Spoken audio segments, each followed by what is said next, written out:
एक कहावत है, हम सबने सुनी है, दिया तले अंधेरा, और हमारा फोकस रहता है उस अंधेरे पे। पर मुझे लगता है कि सही मायने में वो एक दिया सारे अंधियारे को खाक कर देता है। और आप दिया जी, आप राजस्थान की राजनीति का वही दिया है। और जिस उम्मीद के साथ आपको इतनी बड़ी जिम्मेदारी दी गई है, शायद इसीलिए आपकी विरासत और विजन हमेशा उसका जिक्र होता है। दिया जी, जब आप आज हमारे सामने यहाँ पर मौजूद हैं, तो मैं आपको और यहाँ सभी लोग जो हैं, आपको एक उप मुख्यमंत्री की तरह देखें, आपको पीडब्ल्यूडी मिनिस्टर की तरह देखें, महिला बाल विकास की तरह देखें, टूरिज्म के ब्रांड एम्बेसडर की तरह समझें, एक समाज सेविका की तरह देखें, या एक सशक्त नारी की तरह। ये सवाल इसलिए क्योंकि अभी अभी नवरात्रि खत्म हुई है और हम हर एक नारी एक शक्ति का प्रतीक है। तो आपको किसका प्रतीक समझे आज?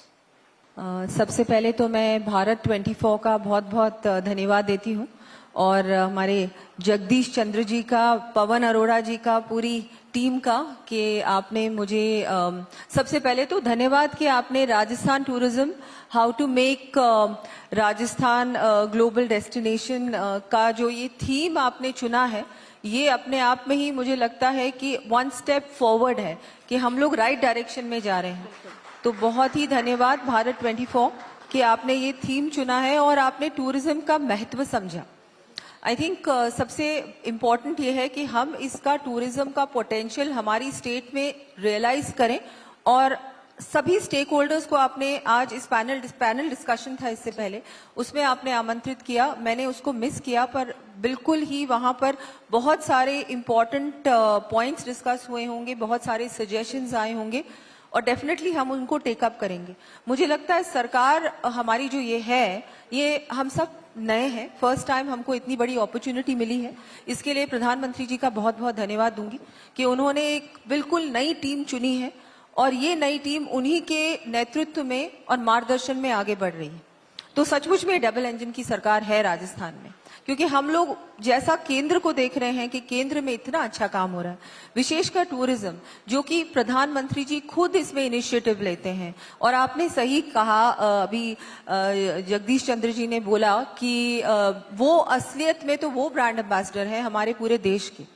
जिस तरह से वो टूरिस्ट डेस्टिनेशंस में खुद जाते हैं, इम्पोर्टेंट सेलिब्रिटीज को लेके जाते हैं, और एक बहुत बड़ा जो एक ये पूरा माहौल बन गया है, एक वातावरण बन गया है पूरे देश में और पूरे विश्व में, कि भारत में बहुत कुछ देखने को है। जब ये सेलिब्रिटीज जाते हैं, प्रधानमंत्री खुद जाते हैं, तो इससे हो जाता है अपने आप बहुत बड़ी पब्लिसिटी और एक प्लेटफॉर्म मिलता है हमारे टूरिस्ट डेस्टिनेशंस को। जो आपने मुझे सवाल पूछा, मैं अपने आप को इस देश की एक सिटीजन मानती हूँ। सबसे पहले मैं ये नहीं कहूंगी कि महिला या पुरुष। आई थिंक यहाँ पर हम लोग बहुत बड़ी गलती करते हैं, क्योंकि मेरा जो पालन पोषण हुआ है बचपन से, मुझे कभी मेरे पेरेंट्स ने ये रियलाइज नहीं होने दिया कि मैं बेटी हूँ या एक औरत हूँ। एज अ चाइल्ड, मतलब आई थिंक हमको भी ये सोचना चाहिए। हम लोग जेंडर इक्वालिटी की बात करते हैं, लेकिन हम हमारी सोच को क्यों नहीं बदलते? आपने मुझे कहा सशक्त नारी, क्यों नहीं सशक्त, एक सशक्त citizen of the country. I think वो बहुत जरूरी है। हम सब लोग अगर अपना कंट्रीब्यूशन दे, हम नागरिक कैसे नागरिक हैं, हमारा क्या कंट्रीब्यूशन है। हमेशा ब्लेम गेम ना करें कि हम सरकार को ब्लेम करें, प्रशासन को ब्लेम करें, नहीं, लेकिन हमारा उसमें क्या कंट्रीब्यूशन है। कहीं ना कहीं कुछ ना कुछ गलती तो हमारी भी होगी, तो हम अपने आप को सुधारें। और मैं अपने आप को एक मानती हूँ कि मैं एक इस देश की नागरिक हूँ। मैं पॉलिटिक्स में हूँ, बहुत बड़ी अपॉर्चुनिटी मिली है, लेकिन उससे पहले भी मैं इस देश की नागरिक हूँ, और मुझे अपना नागरिक कर्तव्य पालन करना है, और उसके लिए मैं हर संभव प्रयास करूँ। Absolutely, a true citizen is that's the true contribution to the country, I believe. फिर भी आपने 10 सितंबर, अभी आपकी ये भी देख रहे थे तो वो नज़ारे भी देखे, 10 सितंबर 2013 यादगार दिन आपके लिए। नरेंद्र मोदी जी के सामने आपने जयपुर में शपथ ली, आपने पार्टी की अध्यक्षता ली। उस समय क्या आपने सोचा था, क्या सोच के आप राजनीति में आई, और आपने तब सोचा था कि आप विधायक से लेकर या संगठन में काम करने से लेकर आप डिप्टी सीएम तक का सफर तय करेंगे, या आगे आपका कोई विजन है अपने लिए? जी नहीं, बिल्कुल नहीं। जब मैं पॉलिटिक्स में आई पहली बार, उस समय बिल्कुल भी ऐसा नहीं सोच के आई थी। हमारी जो एक्स सीएम थी वसुंधरा जी, वो हमारी परिवार की बहुत क्लोज रही हैं, और उन्होंने मुझे पॉलिटिक्स में उस समय लेके आई। और तो ये भी नहीं था। मैं तो क्या है कि बहुत दूसरी चीजें कर रही थी। हमारी जो एजुकेशनल इंस्टीट्यूशंस हैं, ट्रस्ट हैं, और सारा कुछ संभाल रही थी। एकदम से ये हुआ कि नहीं, तुमको इलेक्शन लड़ना है और सवाई माधोपुर से तुमको लड़ा रहे हैं। तो बिल्कुल आउट ऑफ द ब्लू था, ये प्लान नहीं था। और शुरू में मैं थोड़ा डर भी रही थी कि मुझे करना चाहिए कि नहीं, पर पूरी तरह से फिर कुछ महीने लगे, मैं तैयार हुई। पहली बार मतलब सवाई माधोपुर से रिश्ता है परिवार का, लेकिन इस तरह का नहीं था कि पब्लिक, मैं बिल्कुल पब्लिक लाइफ में नहीं थी। तो धीरे धीरे, पर हाँ, परिवार में देखा था। हमारा परिवार हमेशा पब्लिक लाइफ से जुड़ा हुआ है। मेरे पिताजी भी सेना में रहे हैं, उसके बाद भी कभी भी अगर कोई भी ऐसी बात होती थी, कहीं भी जयपुर में कोई भी ऐसी घटना होती थी या कहीं भी कोई समाजों से जुड़े हुए थे, हमेशा वो जुड़े हुए रहते थे पब्लिक के साथ। उससे पहले मेरी दादी साहब भी रही भी हैं पॉलिटिक्स में, और उनका भी बहुत जुड़ाव था, दादो साहब का भी था। मेरी मदर भी हमेशा लोगों से मिलना और ये सब बहुत रखती थी, तो वो देखा था। यू हैव, मतलब एक वो कि नहीं, सर्व करना है, हमारे लोग हैं, हमको उनके लिए हमेशा साथ रहना है, वो चीज मन में थी। लेकिन पॉलिटिक्स मेरे लिए एक बहुत नई चीज थी, तो बिल्कुल मैं उसमें आई। उसके बाद ऐसा कुछ भी नहीं था कि क्या होगा आगे, वो सब कुछ पार्टी का डिसीजन था। जो भी पार्टी ने मुझे अपॉर्चुनिटी दी, मैंने किया। मैंने एक नोटिस, बहुत लंबे समय जब मैं पॉलिटिक्स कवर करा या जब भी हम जाते हैं, तो एक क्रेज होता है राज परिवार के लिए, उनके सदस्यों के लिए। आपको लगता था जब आप 2013 10 सितंबर से पहले और अब में जब जनप्रतिनिधि के रूप से आप में गई, तो जनता का रिएक्शन, क्योंकि वो सब देखना चाहते हैं कि कैसे होते हैं राजा महाराजा राजकुमारी, कुछ डिफरेंस लगा आपके अंदर या लोगों के अंदर आपके लिए? ये तो मैं नहीं बता पाऊंगी कि लोग क्या सोचते हैं या नहीं सोचते, पर आई थिंक एक बार तो ठीक है, आप अपनी फैमिली बैकग्राउंड की वजह से आप एक इलेक्शन ज्यादा से ज्यादा निकाल लोगे, जीत जाओगे, उसके बाद आपको परफॉर्म करना पड़ता है जी। और वो मुझे लगता है मैंने प्रयास 100% किया। चाहे मैं एमएलए थी सवाई माधोपुर से उस समय, या मैं राजसमंद से जब सांसद थी उस समय, और अब मैं जो विद्याधर नगर से एमएलए हूँ अभी। और हाँ, अब ये इतनी बड़ी अपॉर्चुनिटी है, इसमें भी प्रयास करेंगे कि जितने भी आप लोगों ने इतने एक्सपेक्टेशंस इतने ज्यादा हैं, और क्यों ना हो, मोदी सरकार है तो डेफिनेटली भारतीय जनता पार्टी की सरकार और प्रधानमंत्री जी के नेतृत्व में एक्सपेक्टेशंस भी बहुत हैं, तो उस पर खरा उतरने का प्रयास करेंगे। लेकिन आई थिंक जो आप बैकग्राउंड की बात कर रहे हैं, बैकग्राउंड से आप एक बार तो निकाल लेंगे सीट, एक बार तो होता है, लेकिन उसके बाद आपको परफॉर्म करना पड़ता है। Delivery matters. अब बिल्कुल डिलीवरी, अब जब बहुत कुछ बदल गया है विद सोशल मीडिया, लोगों की एक्सपेक्टेशंस, अब हमारी पॉपुलेशन बहुत यंग पॉपुलेशन है, वो ये बहुत कुछ अब देखना चाहते हैं, रिजल्ट ओरिएंटेड वोटर्स हैं हमारे। एब्सोल्युटली। और मैं विद्याधर नगर गई तो वहां पे मुझे कई लोगों ने कहा, जाहिर तौर पे आपके दादी से आपको जरूर रिलेट किया, पर कई लोगों ने ये कहा कि आप चाहे राजसमंद में थी, चाहे आप सवाई माधोपुर में थी, यहाँ थी, तीनों आप पुराने अपने वोटर्स को या पुराने लोगों को नहीं भूली, आप उनका भी काम आज भी करती हैं और अपने विधानसभा के लोगों का तो करती हैं, आप सबसे कनेक्टेड हैं, ये आपके लिए कहा गया। लेकिन सबसे इंपॉर्टेंट बात आपने डिलीवरी की कही। यहाँ पे मैं सवाल टूरिज्म से रिलेटेड इसलिए करूंगी क्योंकि केंद्र सरकार का फोकस टूरिज्म को लेकर, टेम्पल टूरिज्म को लेकर बहुत ज्यादा है, और राजस्थान बहुत स्टैंड आउट करता है। अगर केंद्र की बैठक होती है तो राजस्थान को काउंट किया जाता है, केंद्र डिपेंड करता है। ऐसे में जिम्मेदारी आपके कंधों पर है, आपने जयपुर से दिल्ली तक का सफर भी तय किया, तो कितनी बड़ी चुनौती आपको लगती है और उसके लिए विजन क्या है? सरकार कितना तैयार है, आपका डिपार्टमेंट उस को डिलीवर करने के लिए कितना तैयार है? बिल्कुल, सरकार पूरी तरह से तैयार है। इस बार हमने टूरिज्म इंफ्रास्ट्रक्चर के लिए 5000 करोड़ बजट में घोषणा की है और उस पर काम ऑलरेडी चल रहा है। हम लोगों ने इस बार बहुत सारे नए टूरिस्ट डेस्टिनेशंस और सर्किट्स अनाउंस किए हैं, जिसमें महाराणा प्रताप सर्किट भी है, पुष्कर को भी और अच्छा बनाने का भी पूरी योजना है। आपने रिलीजियस टूरिज्म की बात की, खाटू श्याम जी का काम अभी चल रहा है, उसको प्रसाद योजना में लिया गया है। बूंदी में भी काम हो रहा है। ऐसे बहुत सारे जो डेस्टिनेशंस है, ट्राइबल सर्किट है, वो भी हमने अनाउंस किया। ऐसा है शेखावट की हवेलियां। तो देखिए, हमारे जो ये मुख्य टूरिस्ट सिटीज हैं, जयपुर, जोधपुर, उदयपुर, यहाँ तो लोग जाते ही हैं, लेकिन हम लोग ये चाहते हैं कि नए टूरिस्ट डेस्टिनेशंस डेवलप हो और उसके लिए और लोग ज्यादा समय बिताएं राजस्थान में। क्योंकि क्या होता है, लोग अब जयपुर आ गए तो जयपुर के आसपास कुछ देखने को होगा, अगर शेखावाटी में और चीजें होंगी देखने को तो वहां पर वो जाएंगे, वो 2 रात एक्स्ट्रा रहेंगे, फिर वापस आएंगे। उसके बाद वो हो सकता है अगर कोई उदयपुर जा रहा है, उदयपुर से कोटा भी जा सकता है, उदयपुर से राजसमंद जा सकता है, बांसवाड़ा जा सकता है, डूंगरपुर जा सकता है।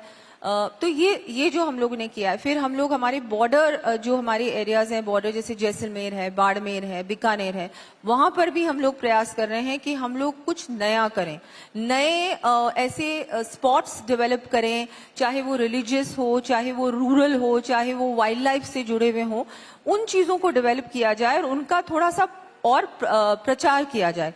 Because I think a lot depends on marketing, because लोगों को पता ही नहीं होगा तो फिर कैसे हो।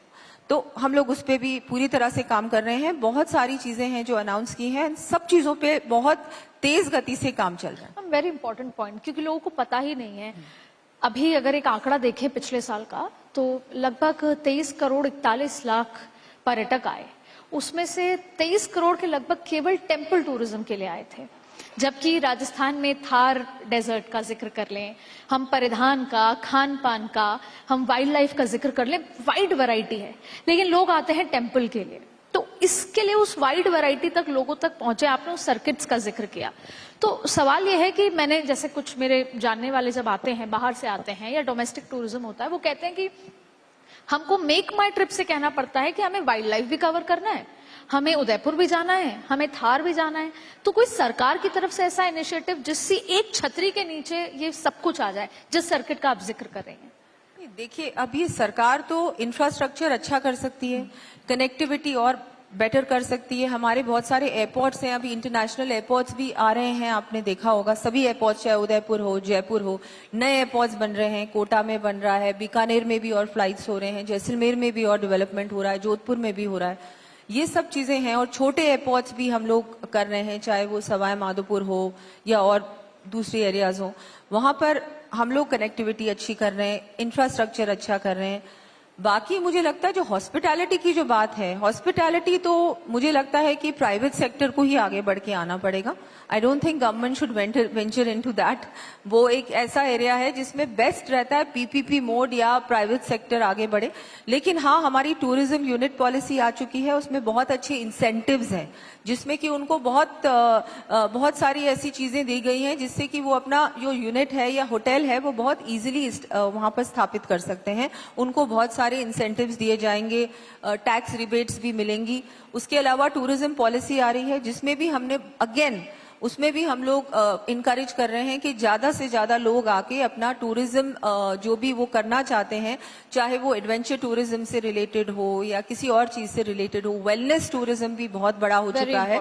लोग, बहुत सारे लोग सब अपना इलाज करने के लिए भारत आते हैं और राजस्थान भी उसमें जुड़े। तो हम लोग क्या है कि उनके लिए जो माहौल है, पूरी तरह से जो पॉलिसीज हैं वो हम लोग इजी बनाएं, सो दैट वो लोग आके अपना एक्सपीरियंस उनका अच्छा हो, उनको प्रॉब्लम्स नहीं हो राजस्थान में आके। सिक्योरिटी ऑफ टूरिस्ट बहुत बड़ी एक इशू है जिसपे हम लोग बहुत जल्दी, मैंने कल ही बात की थी हमारे डीजीपी से और उन्होंने कहा कि बहुत जल्दी हम लोग बैठेंगे और इसको भी देखेंगे कैसे हम सिक्योरिटी इन टूरिस्ट प्लेसेस और अच्छी कर सकते हैं, स्पेशली फीमेल टूरिस्ट के लिए और सिक्योर बना सकते हैं राजस्थान को।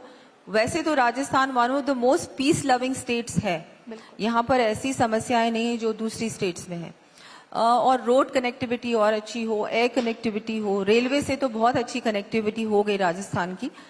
मुझे लगता है ये जरूरी है, अगर इसी पे सरकार अच्छा काम करेगी तो मुझे लगता है बहुत जल्दी हम लोग फर्स्ट चॉइस होंगे हर ट्रैवलर के लिए। आपने बहुत इंपॉर्टेंट पॉइंट रेज किया।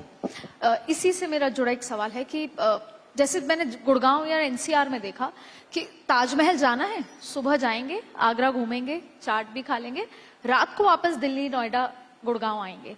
वैसे आजकल शायद इंफ्रास्ट्रक्चर या लिमिटेड जो होटल्स जो अच्छे हैं, उस वजह से ऐसा होता है कि हम सुबह जाएंगे, शाम आ जाएंगे। जयपुर जाएंगे, सुबह हवा महल जाएंगे, आमेर चले जाएंगे और वापस दिल्ली चले जाएंगे। एक टूरिस्ट को होल्ड जब अगर हम करते हैं, अगर 3 दिन के लिए कर पाते हैं, एक दिन में 13 लोग कहीं ना कहीं अगर कोई स्टैट्स को देखें तो वो इन्वॉल्व होते हैं, टैक्सी ड्राइवर से लेकर एयरपोर्ट से लेकर होटल, यानी कि वो 13 लोगों की नौकरी और उनको नौकरी मिलती है, उनको काम मिलता है। उनको होल्ड करना, उनको जयपुर में, उदयपुर में, जोधपुर में रोकना, 3 दिन वो रुकें और टूरिस्ट प्लेसेस को एक्सप्लोर करें, उसके लिए क्या? और उसके लिए मैंने आपको बताया कि जैसा अगर कोई जयपुर आ रहा है तो वो जयपुर आए तो उसको शेखावटी वो जा सकता है, सवाई माधोपुर वो जा सकता है। वहां पर हम लोग और चीजें डेवलप कर रहे हैं, बहुत कुछ हम लोग प्लान कर रहे हैं। और सबसे इम्पोर्टेंट तो ये है, ऑलरेडी बहुत कुछ है, पर बात यह है लोगों को पता ही नहीं। तो बहुत इंपॉर्टेंट है कि हमारे जो मार्केटिंग टूल्स हैं वो थोड़े और अच्छे हों। इस बार हम लोगों ने मार्केटिंग के बजट को बढ़ाया है, अगले बजट में इसको और बढ़ाने की योजना है। तो और हमारा एक टूरिज्म ऐप है, फोन ऐप, वो भी बहुत जल्दी लॉन्च होने वाला है, उस पर काम चल रहा है। उस पर सारी चीजें होंगी, what to do, where to go, where to stay, ये इंपॉर्टेंट है बिकॉज लोगों को पता ही नहीं होता। मैंने तो ये तक कहा है कि हम लोग हमारे टूर जो हमारे एयरपोर्ट्स हैं, रेलवे स्टेशंस हैं या बस स्टॉप्स हैं, ऐसी जगहों पे पब्लिक प्लेसेस में हम लोग साइनेजेस लगाएं और वहां पर पूरा एक्सप्लेन करें कि what else to do in Jaipur, मतलब कहाँ कहाँ जा सकते हो। लोगों को पता ही नहीं है कि सो एंड सो म्यूजियम है या और कोई जगह कहाँ पर है, लोगों को पता नहीं होता। मैंने अभी हम लोगों ने अजमेर में एक म्यूजियम का दोबारा से उसको रेनोवेट करके उद्घाटन किया, लेकिन मैंने उनको कहा कितने लोग आते हैं, उन्होंने कहा बहुत ज्यादा नहीं आते। जब तक हम लोग हमारे दूसरे टूरिस्ट डेस्टिनेशंस में, हमारे दूसरे जैसे कि म्यूजियम का हम लोग बोर्ड लगा दें, दरगाह में लगा दें, या वहां पर जो रेलवे स्टेशन है वहां लगा दें, जहां पर ऑलरेडी बहुत सारे लोग आ रहे हैं, तो वो फुटफॉल ऑटोमेटिकली बढ़ेगा। तो I think that's very important. Promotional activities और उनके एडवर्टाइजमेंट्स को और बेहतर, जहां ऑलरेडी लोग जा रहे हैं, जहां फुटफॉल है, जैसे आमेर में फुटफॉल है, पर लेकिन बहुत सारे लोग आमेर से शायद और कहीं नहीं जाते, तो उनको पता हो कि भाई यहाँ पर और भी बहुत कुछ करने, बहुत कुछ चीजें हैं। कल बहुत रोचक एक इंसिडेंट हुआ कि बापू बाजार और जौहरी बाजार में बहुत लंबी बस थी और सारे फॉरेनर्स उतरे सिर्फ इसलिए कि उनको जौहरी बाजार देखना है, दिवाली का समय है और बापू बाजार देखना है।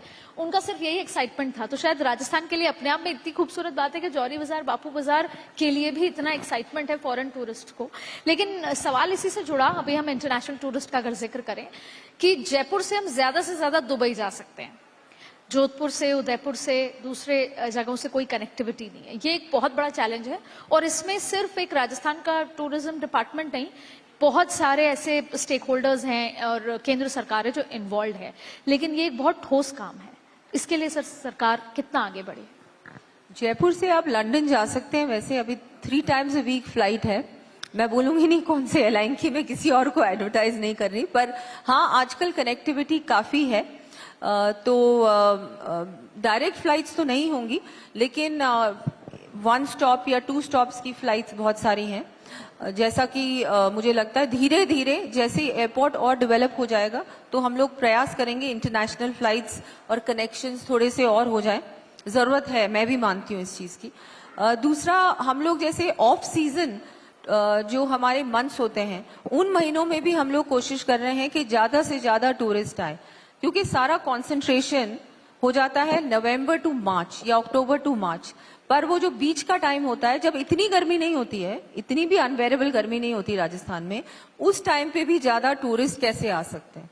तो जहां उस समय हमारे फेस्टिवल्स होते हैं, इस बार हम लोगों ने तीज को बड़े स्तर पे किया, उस टाइम गनगौर भी होती है, उस टाइम पे कॉन्फ्रेंसेस हो सकती हैं, जो मीट इन इंडिया, जो प्रधानमंत्री जी ने भी कहा कि माइस टूरिज्म को और बढ़ावा देना, वैसे ही मीट इन राजस्थान हो सकता है। ज्यादा से ज्यादा कॉन्फ्रेंसेस जो बड़े बड़े कॉर्पोरेट्स हैं वो अपनी राजस्थान में करें, ग्लोबल स्तर पे के जो कॉर्पोरेट्स हैं वो भी हम लोग कोशिश कर रहे हैं। उसमें क्या है, बहुत सारे होटल्स भी उसमें अगर उनका योगदान बहुत महत्वपूर्ण होगा, क्योंकि वो इंडोर्स ही होगा मोस्टली, पर इवनिंग में राजस्थान ठंडा हो जाता है तो वो बाहर भी घूम सकते हैं।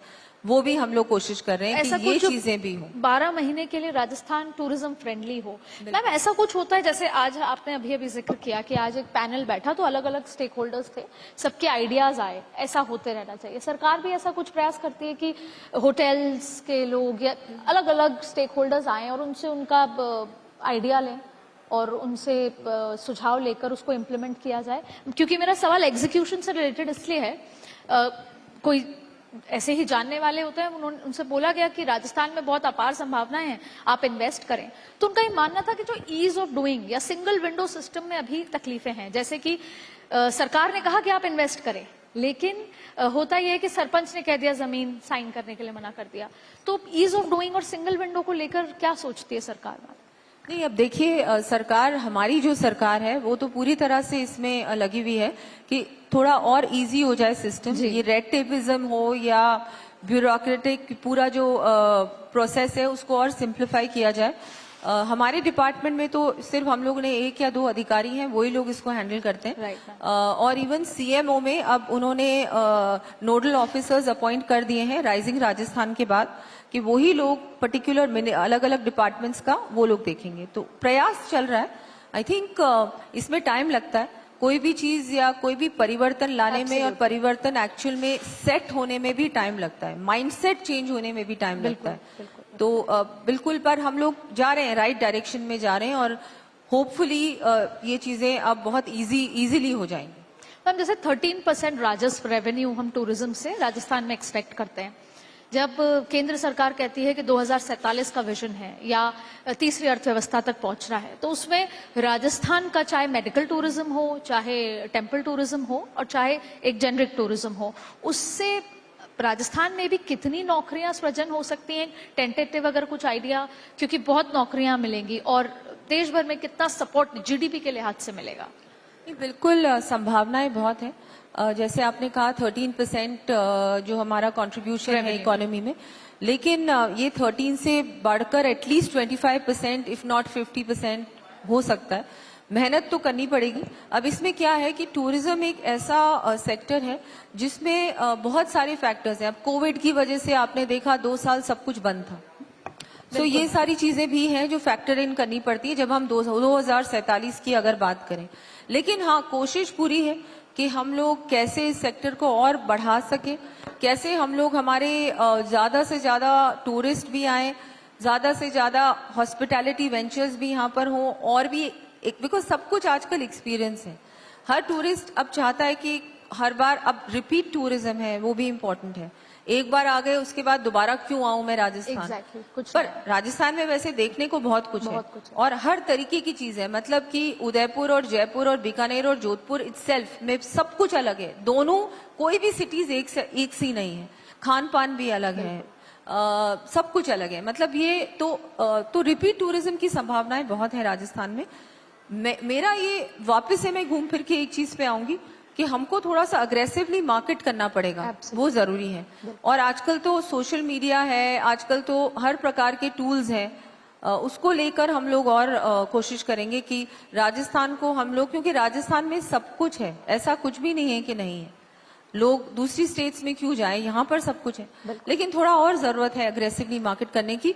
और पोटेंशियल बहुत है जॉब क्रिएशन में। तो टूरिज्म एक ऐसी चीज है जिससे not just 15 people get employment, I think more people get. अभी आपने बताया 14-15 लोगों को एम्प्लॉयमेंट मिलती है डायरेक्टली और इनडायरेक्टली ऑन वन टूरिस्ट, पर उससे ज्यादा भी मिल सकती है। ये है कि थोड़ा और जरूरत है कि और नई चीजें हों, और नए डेस्टिनेशंस डेवलप हो, और नए एक्सपीरियंसेस डेवलप हो। बिल्कुल, आपने खान पान का जिक्र किया, इसलिए मुझे आपसे पूछना पड़ेगा। ऐसा होता नहीं कि जयपुर आए तो कोई ये नहीं बोले कि प्याज की कचौड़ी ले आना या मिर्ची बड़ा। आप खाती हैं प्याज की कचौड़ी? मैं दोनों खाती हूँ। नहीं, कभी कभी खाती हूँ लेकिन लोगों को खिलाना पड़ता है, लोगों को खिलाना पड़ता है, क्योंकि सब जो भी गेस्ट आते हैं, टूरिस्ट आते हैं, लोग मिलने आते हैं, वो हमेशा चाहते हैं कि हमको ये जरूर होना चाहिए। तो प्याज की कचौड़ी, मिर्ची बड़ा और जलेबी आपका डेली में मान ले? डेली नहीं नहीं, पर हाँ, हो ही जाता है, कभी ना कभी होता ही है। बिल्कुल। मैम, कितना डिफिकल्ट होता है कि आप राजघराने की परंपराओं को आगे बढ़ाना और साथ में एक जनप्रतिनिधि जो पॉलिटिकल लेगेसी और पॉलिटिकल लेगेसी दोनों को एक साथ आगे बढ़ाना? नहीं, वो तो मुझे लगता है, अब देखा जाए तो किसी जमाने में तो इंटरकनेक्टेड ही था, तो अभी ऐसा नहीं। आई थिंक मैंने जैसे आपको कहा कि बचपन से मैंने देखा है कि मेरे चाहे पेरेंट्स हो, ग्रैंड पेरेंट्स को तो इतना नहीं देखा क्योंकि मैं बहुत छोटी थी, लेकिन सुना है। और मुझे लगता है कि वो एक नेचुरल चीज होती है कि मतलब आप बचपन से देख रहे हो कि सब आ रहे हैं मिलने के लिए, और एक सेंस ऑफ रिस्पॉन्सिबिलिटी जिसको कहते हैं, वो चीज मैंने देखी है, मेरे पेरेंट्स में भी है और मुझ में भी मुझे लगता है कहीं ना कहीं वो संस्कार ऐसे आ ही जाते हैं। तो ऐसा मुझे नहीं, कभी भी ऐसा नहीं लगा कि ये बिल्कुल अलग है और ये बिल्कुल अलग है, ऐसा कभी नहीं लगा। और ये एक ऐसी चीज है, एक बार अगर आप पॉलिटिक्स में होते हो तो या जनता की सेवा में होते हो, किसी भी प्रकार से आप सोशल वर्कर भी हो सकते हो या आप किसी भी प्रकार, जरूरी नहीं है कि पॉलिटिक्स ही हो। अगर आपको जनता की सेवा करनी है, समाज की सेवा करनी है या कुछ अच्छा काम करना है तो किसी भी सेक्टर में हो सकता है। तो वो तो ऑटोमेटिकली पब्लिक इंटरैक्शन तो वहां भी होगा, चाहे एडमिनिस्ट्रेटिव सर्विसेज में भी होता ही है ना। तो ऐसा नहीं है, आई थिंक ऐसा कभी मेरे दिमाग में भी नहीं आया और आई थिंक ये हो जाता है अपने आप। बहुत बहुत शुक्रिया दिया जी। और हमने दिया जी को सुना और एकदम बेबाक और क्लैरिटी के साथ उन्होंने बताया कि टूरिज्म विभाग को लेकर उनकी क्या क्लैरिटी है, कैसे प्रमोशन की जरूरत है और शायद इसीलिए उनके कंधों पर विरासत, विकास और इस टूरिज्म की बड़ी जिम्मेदारी आपको दी हुई है। बहुत बहुत शुक्रिया दिया जी, बहुत बहुत आज धन्यवाद। शामिल होने के लिए।